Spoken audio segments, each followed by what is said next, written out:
Hello, my friend, and welcome to Wisdom Trek. I am Guthrie Chamberlain, your guide to wisdom and creating a living legacy.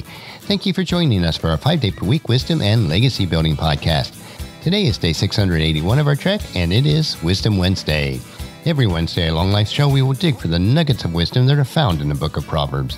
Today, we will explore Proverbs 24 from the Voice translation, which will give us a fresh perspective on this book of timeless wisdom.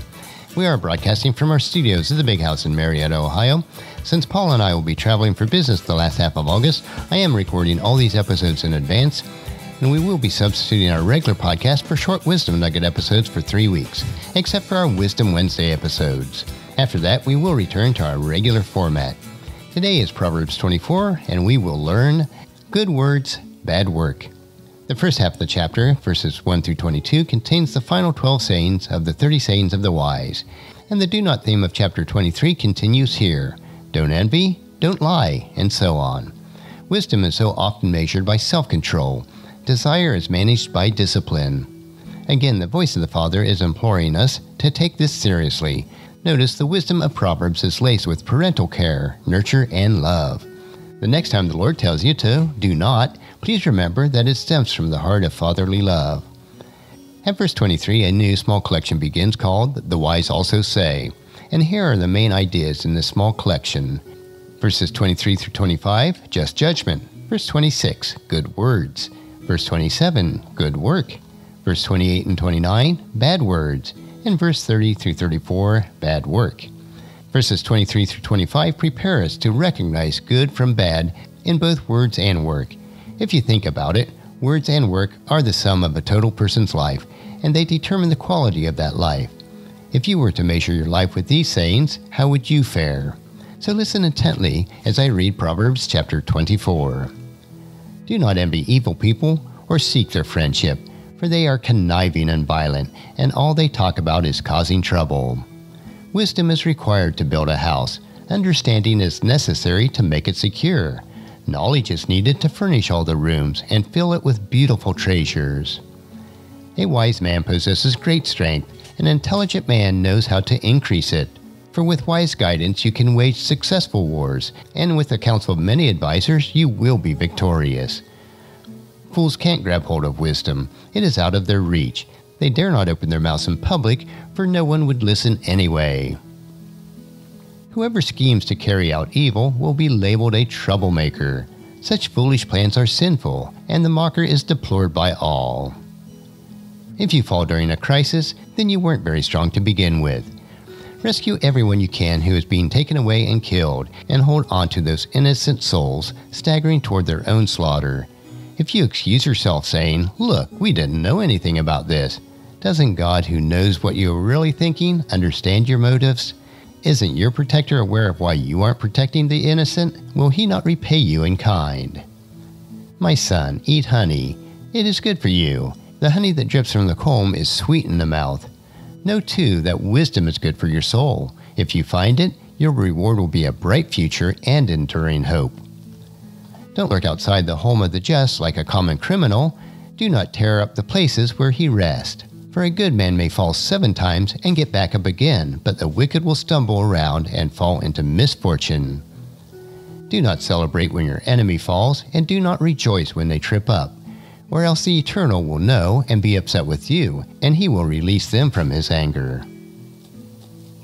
Do not worry when evildoers go unpunished, or be jealous when the wicked seem to prosper. Evil people have no future, and the life of the wicked will be snuffed out like a candle. My son, fear the Eternal and his anointed ruler.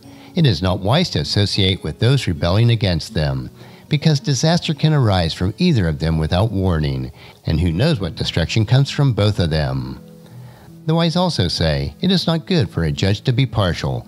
When the judge says you are guilty to the innocent, he will be cursed by all people. He will be hated by nations. But those who reprimand evildoers will be celebrated, and good fortune will come their way. A straight answer is as precious as a kiss on the lips. Complete your outside work and get your field ready for the next season. After that's done, build your house. Do not testify against your neighbor without reason. Do not give misleading testimony. Do not say, I will do for him what he did to me. I will repay him for what he did. Once I passed the property of a slacker, by the vineyard of a foolish man. You should have seen it. The entire field was overgrown with thorns. Every inch of it was covered with weeds, and every stone wall was crumbling down. I took a moment to take it all in. The scene taught me. A little sleep, a little rest, a few more minutes, a nice little nap. But soon poverty will be on top of you like a robber.